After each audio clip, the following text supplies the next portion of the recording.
you could twist it a little. Do you mind if we just angle that because the light's in it? Absolutely. If you go, well, then it's probably going to be a problem. Anybody, hey, are you guys getting shine off of this? It was perfect for me. How are you there? I'm good there. Are you guys good there? Yep. Yeah, everybody's okay? You should check. I bet it's going to bother you. I'm not going to shoot it. Oh, you're not going to shoot the sign? I'm not going to shoot a sign when they're going to say exactly what the sign's about. Can you stand right there by the sign and go like that? Like, is there a letter I can turn? You should be a producer. Yeah. I need to like turn the letter. You want to buy a valve? You finally got a sign that's not white. Right. Max finishes all. Max finishes. I'm not good with these. Thank you. Yeah, the whole right half of it was just a glare. I don't plan on. this is net neutrality? Yes, this is about net neutrality. Spend the first 15 minutes just finding exactly what. I was at the SEC meeting when they last. No, actually, no, it's when before they changed it. Remember they? A lot of those guys. What's that old guy? Guy that invented the internet was there. Basically. Al Gore? Al Gore.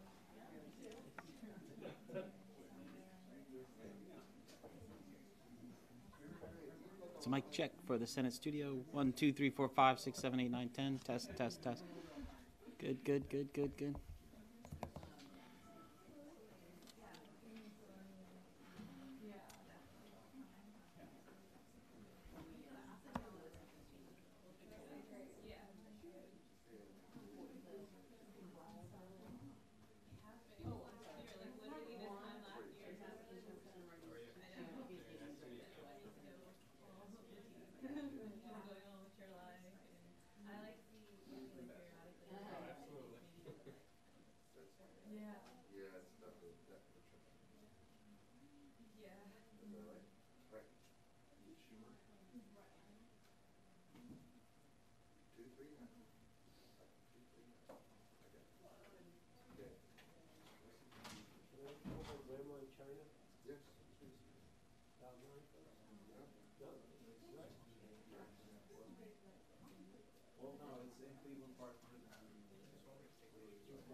I think that's over now. That's over now? Yeah.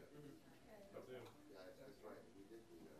Not much. How about you? I mean, that's sort of what we're debating right now, is whether we go all FS7 or like is there some big ENG dual sensor camera that somebody's going to invent. I don't think we're going to get away from Sony today, right? All of our stuff. No, I'm saying if you were, just because of that whole. So I just don't ever see Oh, yeah. Panasonic all of a sudden being like having to redo all the hardware.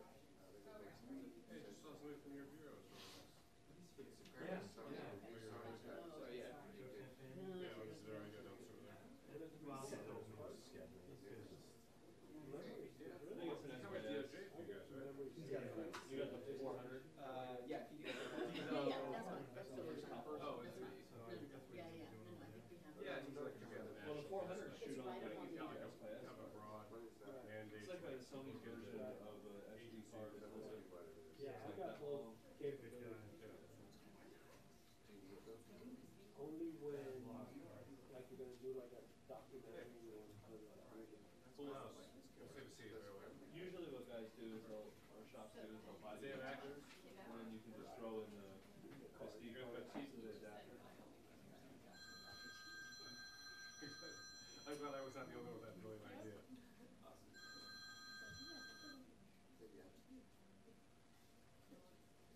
Yeah. Day of action.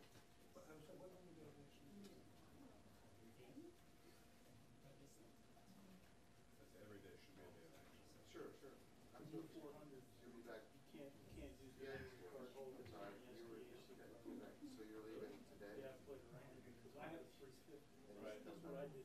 Well, the new 400, our guys are using the adapter. Yeah, Sony might have their own proprietary. Yeah. It is. You can't buy key films. Yeah, and I know, obviously they'd like to make it. Thank you. Big.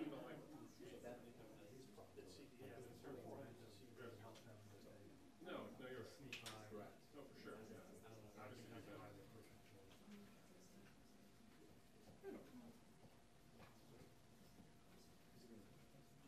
I'm good, buddy. I'm sorry. How's the East Coast good?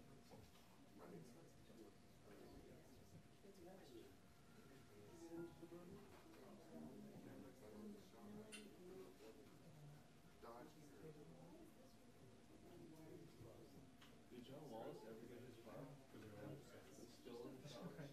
It's gone. This has been, They told, we're getting new cars now, apparently. It's forever. they got cameras in the. I know a place, they just took in, We like to do ours where they do 50/50. Yeah, yeah. Super light.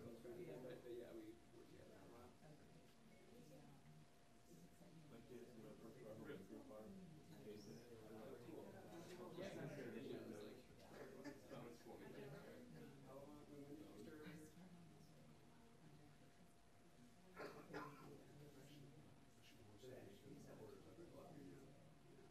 New York is getting there, so it's gonna be 6 months before we know it. Meanwhile, they're renting a car, right? And they've rented John's for what, a year now? Over a year? Since election day. Yeah, it was election day. Right? And probably paid for that car about 4 or 5 times. Step over that nickel, or step over that dollar, save a nickel. hey, bro, I'm at the Senate gallery. No argument. Getting ready to do a press conference. Not your money. Senate gallery. Tony. Yep, that's what message I got. Okay, bro, I gotta get off on the Senate gallery. Don't have to go.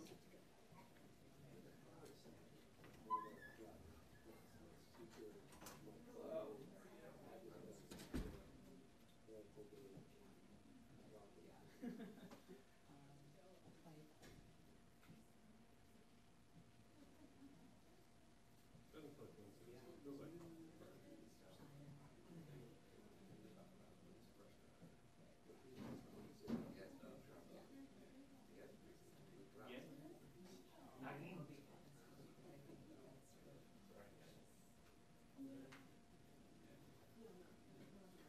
Yeah, you just want to get a copy of your brother? Hey, we're funny. You think they'll break into the hearing?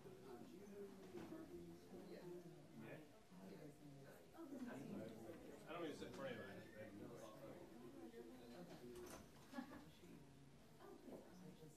I'm running into a shooter, NBC shooter from Florida. Brad? Brett. I've run into him a couple of times. He's a good friend. Isn't he out in LA now? Statesboro? He's still, he gets out Fort Lauderdale, right? No, he's based in Canada. Yeah. Yeah, very well. Did they ever do that big The event? audio guy I saw running into him. Bit of both. Not ready for land, not ready yet. Mike?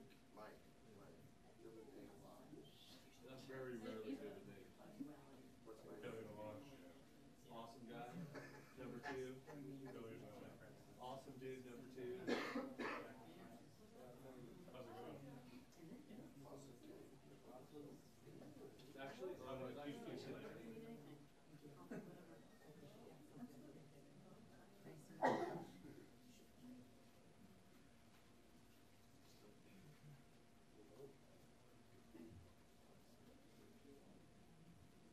We need to go talk about things other than that.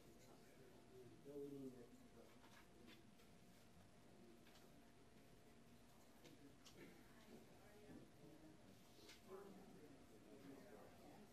Korea.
7 is good. FS7 or the FS5? The 7 is good.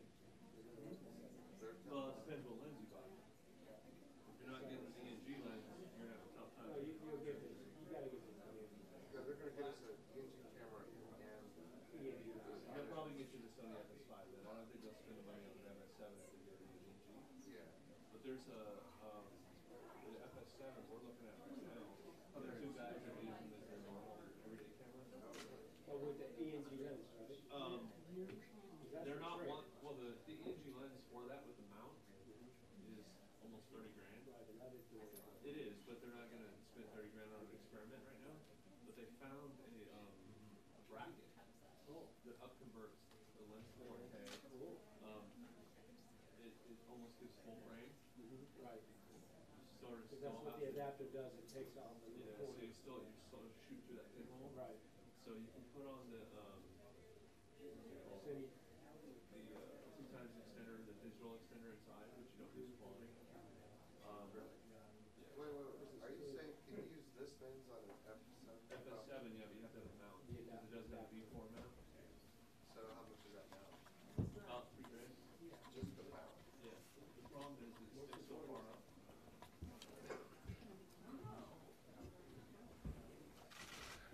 Okay, we got a big crew here today because we all care about net neutrality. And says Eddie Markey first. Our leader. I take orders. So, we thank Leader Schumer for your leadership on this issue, and all of my colleagues for joining us in this important day in the fight for net neutrality. And we thank the millions of Americans all across the country who have grown this movement from the ground up and have brought us to this point. The grandparents, the gamers, the gearheads, the geeks, the gift makers, the generations X, Y, and Z. This movement to save net neutrality is made up of every walk of American life, young and old, rural and urban, Yankee and Red Sox fans. Everyone is part of this movement. Who won last night? All you have to do is all you have to do is look at the internet today to this red alert of websites to know that the online universe is ready to fight for net neutrality. Reddit, Etsy, Vimeo, Tumblr, Match.com, and so many more. Today, we enter this historic final stretch here in the Senate in the battle to save net neutrality. This is a fight for the most powerful platform for commerce and communications in the history of the planet, the internet. This is a fight for the American economy, which has thrived because of net neutrality. Today, we are officially filing the discharge petition to force a vote on my Congressional Review Act resolution that would put strong net neutrality rules back on the books. This is the fight for the internet. The CRA resolution would fully restore the rules that ensure Americans aren't subject to higher prices, slower internet traffic, and even blocked websites because the big internet service providers want to pump up their profits. By passing this resolution, we can send a clear message that this Congress won't fall to the special interest agenda of President Trump and his broadband barren allies, but rather will do right by the people who sent us here. I'm pleased that my resolution now has bipartisan support from 50 senators, with Senator Susan Collins of Maine in support. There are a number of Republican senators who have shown an openness to potentially voting yes, and I know those Republican senators will take notice of all the constituent calls and emails they will receive today and in the coming days. Congressman Mike Doyle of Pennsylvania is leading the charge in the House of Representatives, where he has 160 co-sponsors so far. A victory here in the Senate would help supercharge the effort in the House. I believe today kicks off the most important week for the Internet that the Senate has ever seen.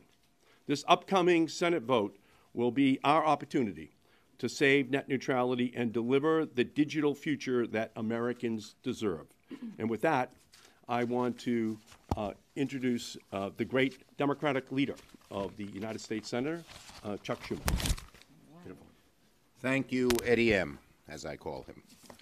I want to thank all of my colleagues. The fact that so many people are here shows you how important this issue is, not just to we Democratic senators, but to the country.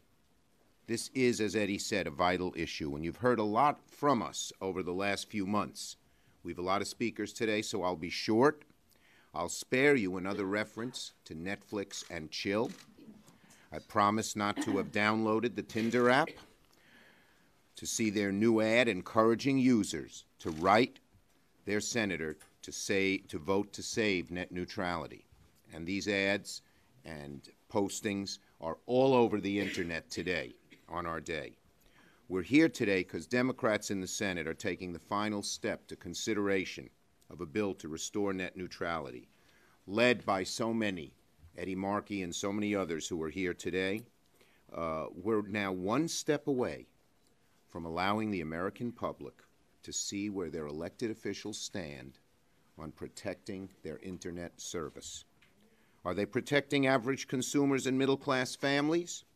Or are they protecting the big corporate special interests? That's the underlying question. So far, under the Trump administration, we've seen our Republican colleagues side too often with big, powerful special interests over average folks. When the Republican-led FCC voted to repeal net neutrality, in December they handed the large Internet service providers all the cards and left American families and small businesses helpless before these providers. That's why we Democrats are so concerned about net neutrality, and we're trying to restore it. Our Republican friends say, let the free market prevail. Let the big boys do whatever they want. We don't do that for highways. You can't charge different toll rates to different people. We don't do that for utilities. Well, in the 21st century, the Internet is every bit as important to average folks as highways and utilities have been through the 20th century. And we've learned through the years that average folks need some protection from the big boys. That's what we're here to do today. This vote will allow senators to show, once and for all, where everyone stands. We hope that we can make this bipartisan. We hope that our Republican colleagues will join us in standing on behalf of average consumers and middle-class families. And next is the great senator from the state of Florida, Senator Bill Nelson. Well, of course, millions of Americans, and in my state, since it's a big state, millions of Floridians, whether it be from school children or high-tech companies, rely on unfettered access to the Internet. They don't want to have their websites blocked or their Internet access throttled, and they certainly don't want broadband providers choosing winners and losers. We know what it means at the end of the day, if that happens, higher fees for a less valuable Internet with less access. And so we cannot let this be the future of the Internet. And that's why I'm here to support the CRA. Dick Durbin. Under the Trump administration, everything's for sale. Our public lands, our privacy, even our pathway to the Internet. It's time today for Americans to log on and tell President Donald Trump to lay off America's access to the Internet. Brian Schatz. This bill does one simple thing. It gets every member of the Senate on the record, either supporting or opposing net neutrality. You are either for a free and open internet or you are not. There is nowhere to hide and there are no excuses.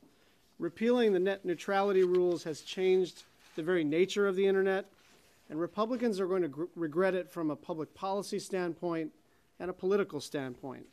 They have awakened a sleeping giant. I cannot think of an issue that polls so decisively on one side.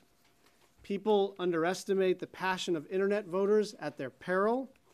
They are mad, and they want to know what they can do, and this vote will make things crystal clear.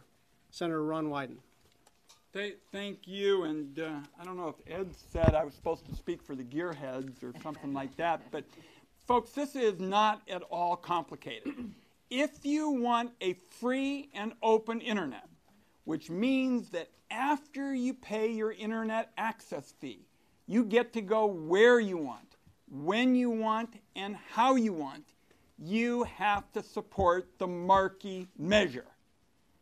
And the alternative is what Mr. Pai is talking about at the FCC, where you put the big communications monopolies rather than the consumer in charge.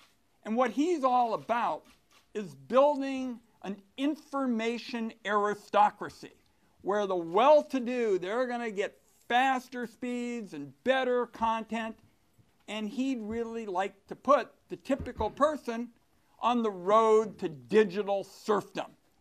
The Markey resolution is not going to let that happen. It's going to say we're all going to have an opportunity to get ahead. After you pay that internet access fee, everybody gets treated equally.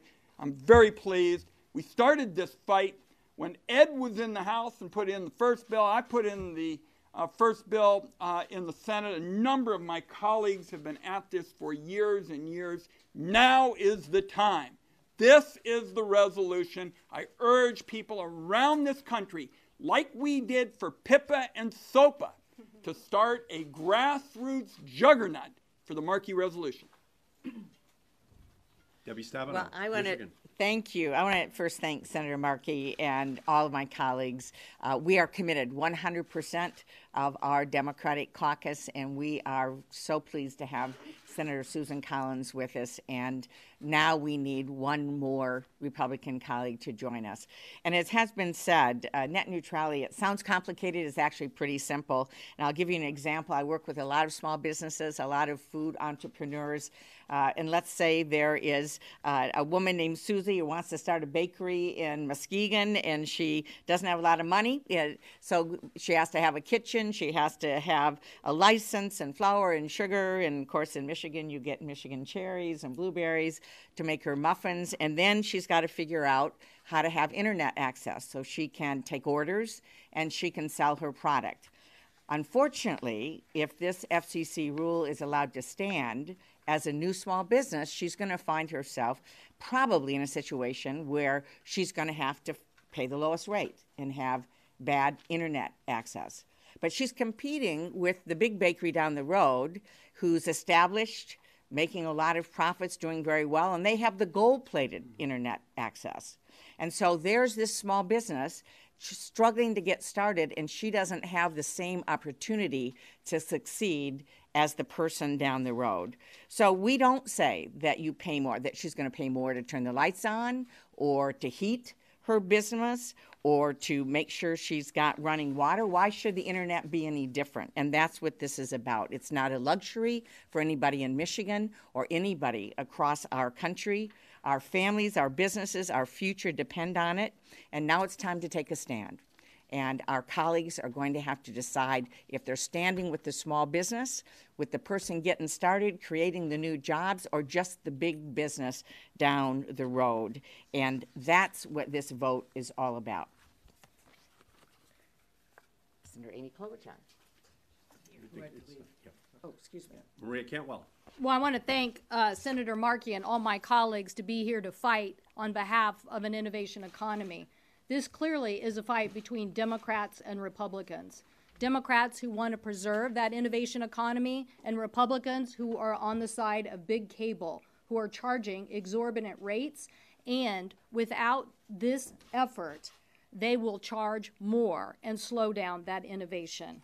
That's why we're here with this CRA, to say let's stop the action that Chairman Pai took on behalf of big cable and instead fight for the innovation and the juggernaut economy that we know that innovation is.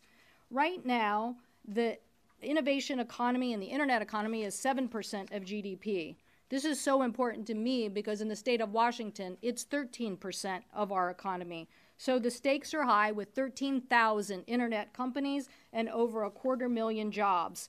So we want an open internet and one that does not have access to barriers. The CRA is the best tool we have to make sure that consumers and the growth of the internet economy of $1 trillion continues to grow. We can't let a few big cable companies be the ones to determine who wins and loses in the content wars. Over 4,000 tech startups were founded in 2015, and we added 142,000 jobs in tech in 2016. Is that going to slow down? Just 3 big cable companies control access to the internet for 70% of Americans. And over the past decade, these prices that these Americans pay for these services have risen almost twice as fast as inflation. This is giving them a license to charge more. So what will happen to those innovation solutions, whether we're talking about telemedicine, distance learning, cybersecurity, reforestation, e-commerce, or what will happen if you let Comcast NBC allow an MSNBC website to go faster than Politico? Politico is based on getting access to news and getting it in a timely fashion. Are we going to let a cable company who is vertically integrated artificially slow down other sites unless you pay a fee to get access? This is what this debate is all about. It is about access to information without being slowed down, without being throttled, and without artificially putting your thumb on the scale in favor of one over the other. That is why we're fighting today. That's why fighting this, putting the CRA on the table and fighting the FCC action is something that everybody needs to weigh in. Senator Markey said we had 160 House members. We need to get to 218. We hope that today the House will see the great action taken by Senate Democrats and take the fight to Republicans who are ignoring the internet economy and innovation and siding with big cable that is already gouging consumers. And now it's Mazie Hirono. Mazie. Aloha. I'm glad to be here with all of my colleagues to fight back against this very misguided FCC rule, which actually creates a problem. You know, shouldn't government be resolving problems as opposed to creating them? So here's yet another example of creating a problem. So I just want to mention how important free and open internet is. And as you may have noticed, there is a volcano erupting in Hawaii. And prior to that, we had a huge rainfall on Kauai. More rain fell in a 24-hour period on Kauai than the entire history of rainfall in our country. And the president just issued a declaration of disaster for Kauai. So a free and open internet is so important for all of these people who can't even go to their homes to use the internet. They are going to their libraries. I met with the state librarian yesterday who told me that there are more community people coming to the open libraries to use the internet so that they can send pictures to their loved ones, so they can share their experiences. They're using social media and photos that depict the devastation. And that is one of the ways that everyone can find out what's going on with these natural disasters, which, as you notice, are happening more and more. So this is yet another example, real-life example, of how important a free and open internet is for people who are in these kinds of crises. That's why we need to take this vote, and everyone needs to really show their cards. Who are you for? Thank you. Senator Ben Cardin. Well, first, I join Senator Markey and my colleagues in urging support for this opportunity to reverse the removal of net neutrality. You've heard a lot of reasons, which I concur in. I want to talk on behalf of Maryland small businesses and the small businesses of our nation, which the access to the internet is critically important. You'll hear many examples, but let me just give you one. You operate a small business and you sell bicycles, and you depend upon the internet on sales, as all companies do today. And you're faced with one of the big outlets that can bring up their merchandise in a nanosecond, but because you're no longer in the fast lane, it takes many seconds before your product can be seen by the viewer.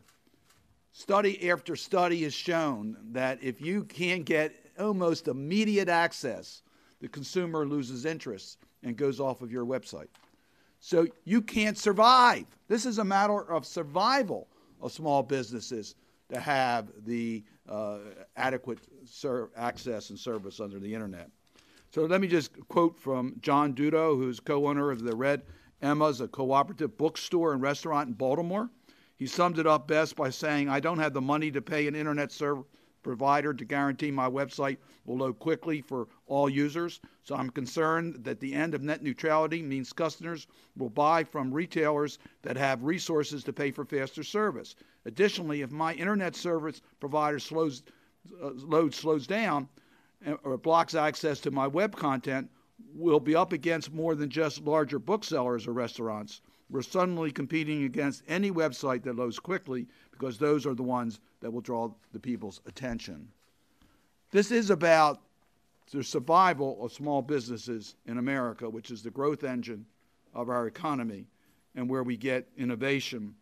Net neutrality has lowered the barrier to starting and growing small businesses. And let me just tell you what net neutrality means, because I agree with the FCC Commissioner Jessica Rosenworcel when she put it.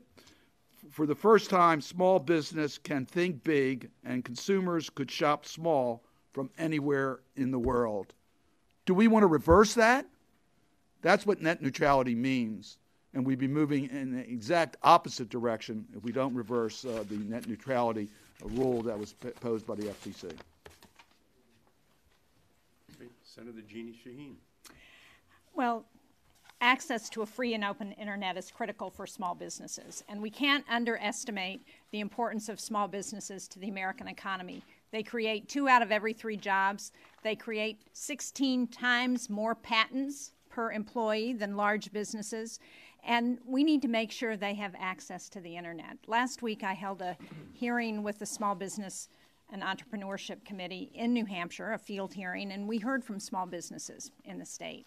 And one of the analogies that one of the business people used that I thought was really apropos, he said, you know, what we're doing with these new rules from the FCC is giving big businesses the ability to travel on superhighways and forcing small businesses to travel on the back roads.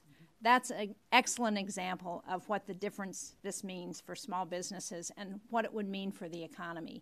There is no doubt we have got to overturn this rule, and I'm so pleased to be able to support this effort. Michael Bennet. Thank you, Colorado. Gene. Thanks, Ed Markey, for your leadership. I'll speak very briefly. My state is a rural state, and there are kids in Colorado, some kids that have the benefit of high-speed access to the internet, and there are other kids that don't. And in the 21st century, you might as well say that some kids are allowed to have textbooks when they go to school, and other kids are not. And that's why the county commissioners in my state, Republicans and Democrats, universally have said to me that they support overturning this rule by the FCC. They see it as a threat to rural Colorado and to rural America.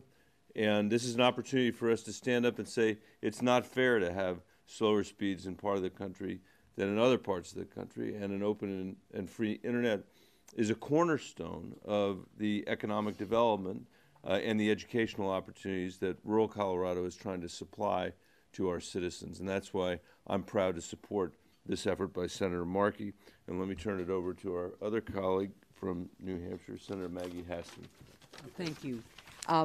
I, too, just want to thank my colleague Ed Markey and all of the colleagues here, all of the Democratic senators and Senator Collins for this effort so that we can reinstate net neutrality for the people of our country.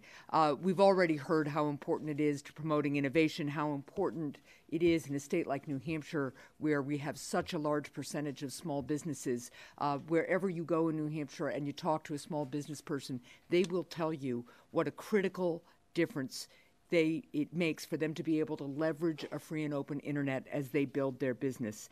I have heard from people from all walks of life in New Hampshire about how important this is. I also think it's really important to note that many small businesses are started by women, and without this kind of access to an open and free internet, we are really disproportionately impacting women-led businesses as we try to build a more inclusive economy, and as businesses led by women are such an important part of our economic growth. The last group I want to talk about, though, is the group of people that we have seen really on the streets organizing to make progress for our country over the last year and a half or so. We have seen grassroots movements like the National Women's March, which is organized largely through online mechanisms. We've seen the students after the Parkland shooting organize a national march. How do they do it? Mostly online. Now imagine if access to those organizing tools could be slowed down, or people had to pay extra in order to have effective organizing. It has a real impact on our democracy, and that is something we also shouldn't forget as we talk about the importance of an open and free internet. You know, I don't meet a constituent anywhere who thinks that their cable bill isn't high enough. This is nothing but a giveaway to large corporate entities who control access to cable. And what we need to be doing is reinstating net neutrality so that all Americans can compete and can make sure that their voices are heard. Thank you very much. And with that, I'll turn it over to Senator Smith. Good morning. In Minnesota, net neutrality means that some big corporation headquartered hundreds of miles away doesn't get to decide what we see online and how fast we get to see it and how much we pay. No matter on how much we pay. So we all should have the freedom to decide for ourselves with no fast lanes or slow lanes decided by somebody else. That's what a free and open internet means. Last week at a roundtable hosted by Senator Klobuchar, my colleague, and joined by Senator Markey from Massachusetts, we heard how net neutrality helps students learn, how it helps small businesses compete, and how it helps people live their lives the way they want to live them. Here's just one story. This is about Mary and Dory, who are co-founders of a website called Citizen. So this women-owned business sells slightly used baby clothing so parents and families can buy them online. So this is a homegrown internet marketplace for all those baby clothes you barely used and now want to be able to put to good use. They are working, their business is succeeding, but they can only compete against the big guys because of net neutrality. A free and open internet. If it weren't for that, they told me they would be wiped out. They wouldn't have a chance of competing.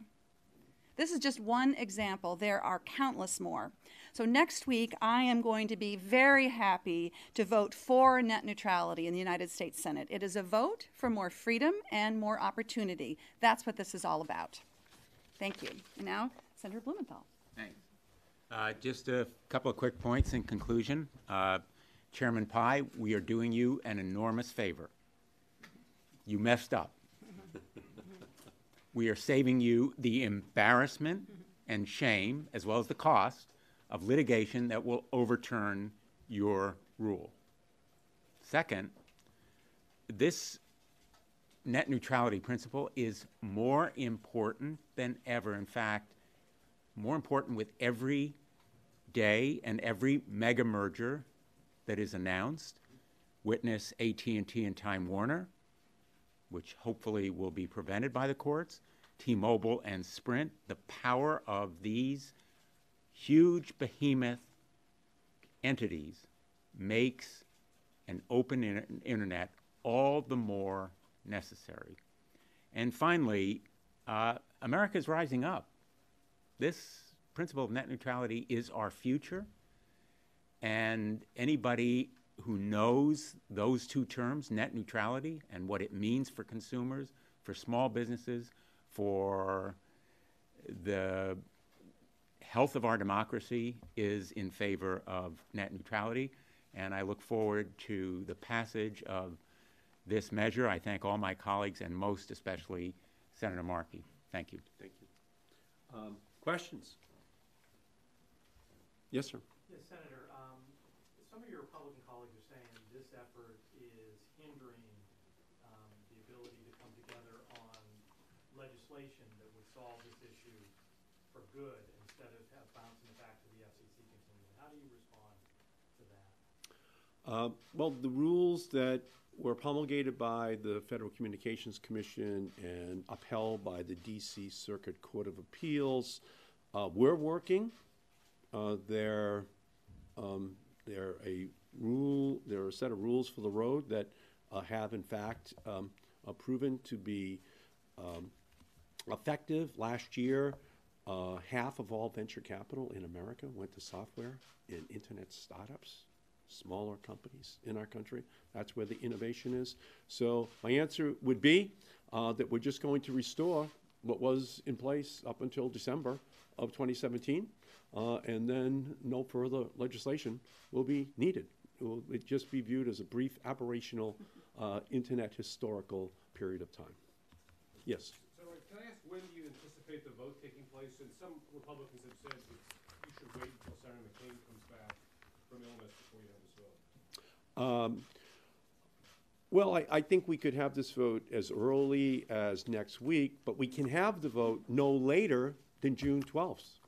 Under the rules. And between now and June 12th, there are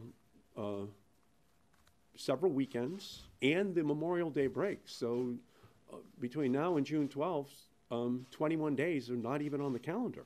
So in order to actually have a vote, we have to use this time frame legally, even as much as we hope that Senator McCain recovers. We're all praying for him. Every one of us love him and want to see him recover.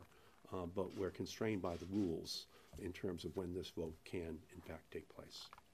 Yes? Senator, what do you see as the long-term prospects for this bill if you only have 160 votes right now in the House? Well, the House has until the end of this year. So our intent is to have it pass in the Senate.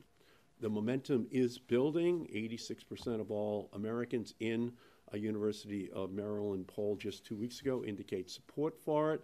82% of all Republicans in our country support it. Pretty much every millennial supports it. So we expect there to be some considerable momentum coming out of the Senate, and 160 will quickly grow towards the 218 that we need to have a vote over there as well. Yes, ma'am.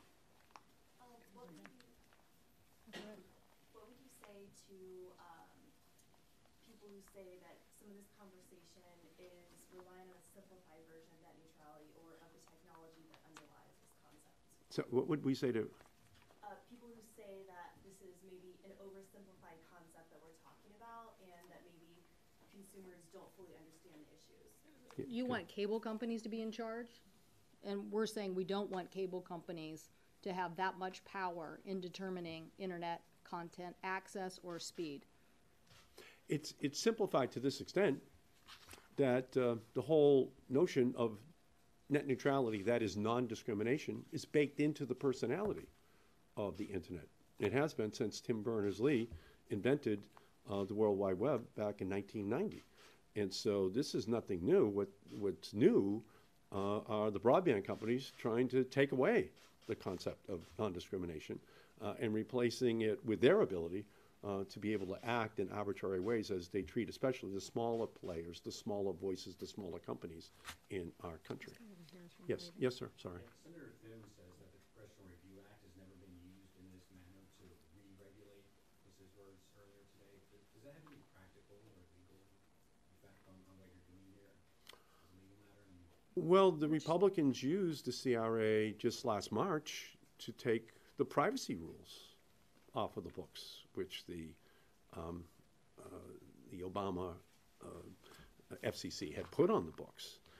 And now they're saying that there should be a new privacy regime, which is put together after they took off the books the privacy regime, which was essentially an opt-in approach. So I'm hard pressed to understand, the logic of that argument, since they themselves use the CRA. Seems like a distinction without a difference. The FCC regulated with the open internet rule, then the FCC regulated, but all we're doing is returning to the principle, and it is a simple principle, of open internet and equal access. That's really what's at stake. You don't need to understand how the wires are fit together or how the technology works. It is a pretty simple principle. Yeah, can we just go to the gentleman in the back? Yes, sir. Assuming that the House does manage to come together the votes by the end of the year, that still means that the president's going to have to sign the CRA. Could you comment on the chances of that happening, and what your thoughts are on where President Trump is or might be on all of this if both chambers move forward? You want me to get inside the internal workings of the cerebral mechanism of the president on net neutrality, which is not an easy thing to do. However, I would say this. When we pass this in the Senate, when we pass it in the House of Representatives, when it's clear in the election that it is an 86% favorable for this issue, that we would have a political firestorm across this country if President Trump announced that he was then going to veto that set of protections, replacing it with exactly nothing. That would be, I think, a decision that would be debated internally and intensely inside of the Oval Office before he made that decision. Yes, sir. Yesterday, AT&T said it paid $50,000 a month to Michael Cohen to gain insights into the Trump administration. Do you think that those payments were appropriate, and should the Commerce Committee look into that? Have you seen that? I think that it ought to be a topic for the Judiciary Committee in connection with its continuing investigation, which I hope will review not only those payments, but also the other payments that may well have been used to influence the President of the United States, using Michael Cohen and his shell companies as conduits. So yes, it should be reviewed and investigated. It certainly will be by the special counsel, and it reflects on, again, the need for equal access. AT&T will always have its means of reaching powerful officials. The ordinary consumer, and you've heard stories about them here, and you've seen stories about them, will be denied that kind of access. I would say it also demonstrates how much money the broadband companies have. Michael Cohen has not been noted over the years as a telecommunications policy analyst, as far as I know. But maybe we're learning that he just may be the organizing principle of our country. Maybe we'll find it's true on every issue that he got paid in order to give insight into the internal workings of the Trump White House. But nonetheless, it is something I agree with Dick Blumenthal that has to be investigated. Thank you all so much. Appreciate it.